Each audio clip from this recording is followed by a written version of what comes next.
Avant de commencer cette première partie sur qu'est-ce que la philosophie, j'aimerais dire que je suis parfaitement conscient que la philosophie est une épine dans le pied de l'humanité, telle qu'elle est, une véritable épine. Elle ne sert à rien. Il suffit de le constater dans le monde.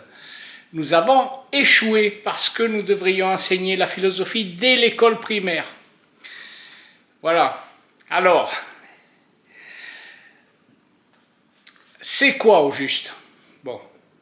Elle est le point de vue de la conscience, d'abord.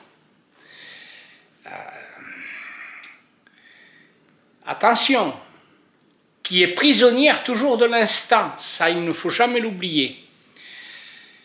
Et elle est la matière qui va répondre de façon générale aux questions: qui suis-je?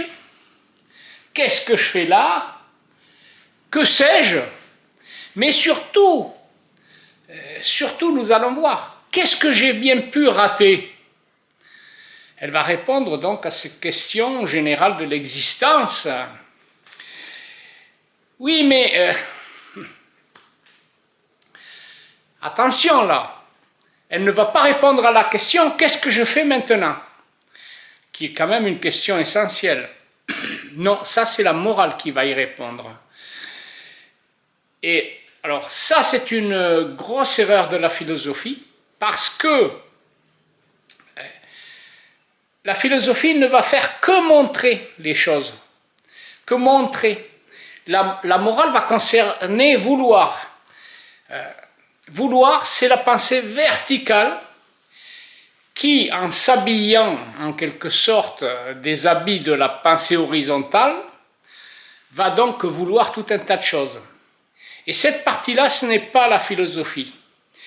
Si vous voulez, la morale, c'est l'inné qui va prendre les habits de l'acquis et qui va donc interférer avec l'acquis, et la philosophie va s'occuper de nous montrer cette interférence de l'inné dans l'acquis, mais sans dire qu'est-ce que nous allons faire maintenant. Ça ne concerne pas la philosophie. Elle ne fait qu'expliquer la philosophie, qu'y voir clair. Et en effet, y voir clair, c'est nécessaire pour décider ce que nous allons faire. La philosophie va donc être impérativement nécessaire à la morale. Nous ne pouvons pas décider sans y voir clair. Voilà. Alors, nous allons donc réfléchir à ces questions existentielles. Qu'est-ce que je fais là? Qui suis-je? Tout ça. Oui, mais nous avons les sciences pour ça. Et notamment les sciences sociales, psychologie. Les psychologues ont même fait des expériences en laboratoire et tout. C'est incroyable. Et nous avons les sciences. Mais alors, quelle est la différence? Eh bien, pourquoi la philosophie? Alors, elle ne va pas devenir une foire aux sciences, comme je vous le dis, je vous le répète. Eh bien, c'est parce que les sciences, les matières et sujets, ce que nous appelons les sciences, parce que là, il faudra voir ce mot, ce que nous appelons les matières et sujets d'étude, c'est comme une entreprise quand elle fait l'inventaire. Ce n'est qu'un inventaire de nos connaissances mises à plat. Voilà, juste un inventaire. La philosophie, ce n'est pas un inventaire, mais en fait, la philosophie, c'est la pensée. Nous allons voir. La pensée proprement dite, ce n'est pas un inventaire. Pourquoi? Parce que comme nous sommes prisonniers de l'instant, là, maintenant, nous avons besoin des mots pour l'instant, là, maintenant, tout de suite. Donc, en quelque sorte, nous lançons des grappins. Hop, toi, viens ici, j'ai besoin de toi, le mot là. Hop, toi aussi, j'ai besoin de toi, j'ai besoin de ce mot là, maintenant. Et donc, ce sont des racines, en quelque sorte, comme les racines d'un arbre. La conscience a besoin de racines pour aller chercher la connaissance tout de suite. La pensée, tout simplement, le fait de penser, c'est un mouvement, ce n'est pas un inventaire, c'est un mouvement, un déplacement dans les raisonnements vers le sens universel, puisque nous sommes prisonniers là de l'instant, voilà.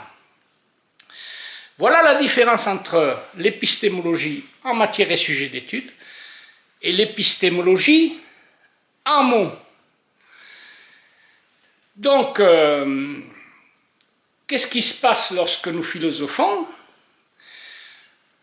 Nous allons réfléchir, mais au trajet et non plus à l'inventaire.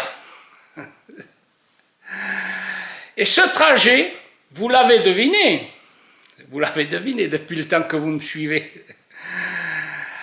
Il dépend de l'intérieur des mots. Nos raisonnements, tous nos raisonnements vont dépendre à chaque fois de l'intérieur du mot. Il faut voir les mots plutôt comme des gares routières ou ferroviaires. C'est-à-dire que quand vous allez dans une gare, vous avez la possibilité d'aller à telle ou telle destination. Et si vous voulez aller ailleurs, il faudra passer par une autre gare et ainsi de suite. Les mots sont ainsi. Ils nous donnent permission de s'en servir en fonction de ce que nous pensons de lui, du quantum enfermé dans le mot. Voilà. Et alors donc, puisque maintenant nous savons la différence entre la pensée et le reste des sciences, la philosophie évidemment va vérifier si ce transport, si nos raisonnements sont bons. Elle va vérifier si nous nous adressons bien à la vérité, si nous pensons juste. Oui, mais comment? Eh bien, ça, nous allons le voir la prochaine fois. Nous allons voir ce que fait l'esprit exactement lorsqu'il philosophe la prochaine fois. Voilà.